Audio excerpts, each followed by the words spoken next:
Enoch, there's still a number of children that are unaccounted for. What are you hearing from the authorities about that? And what kind of efforts are being made to ascertain their whereabouts? Well, what we heard from the authority and the clergymen during the interdenominational service that is going on behind me is they are urging villagers who probably might have come in contact with the children who flee during the fire incident, because at that particular time during the melee, some peoples suspected to have escaped to the nearby village, which is Endarasha in Nyeri County, and so they are urging villagers. Probably there is a suspicion that some villagers might still be keeping the children. That's one way the government is looking at it.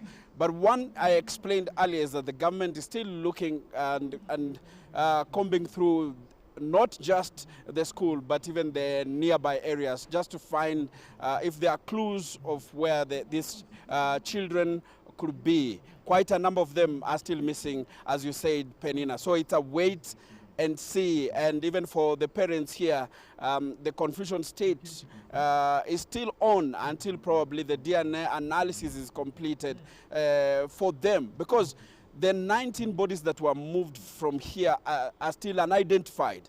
So among the families that are here, probably the 19, they belong to the 19 pupils who perished.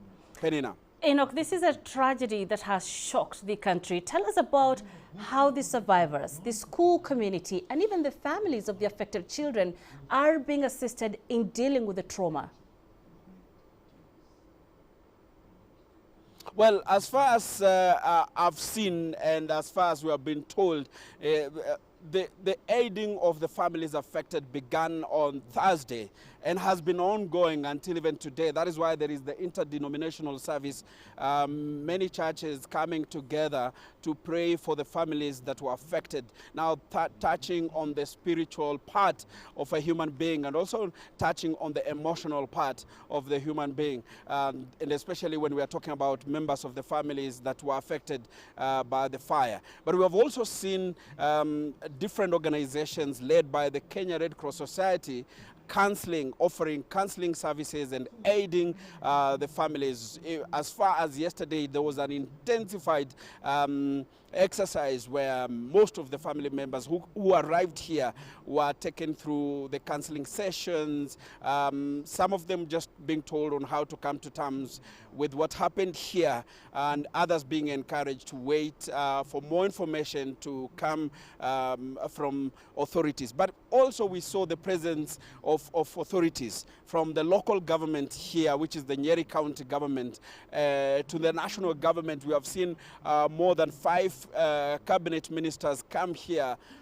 Besides just visiting the scene of the fire, they have also been talking to some of the family members and just encouraging them at this particular time, Penina.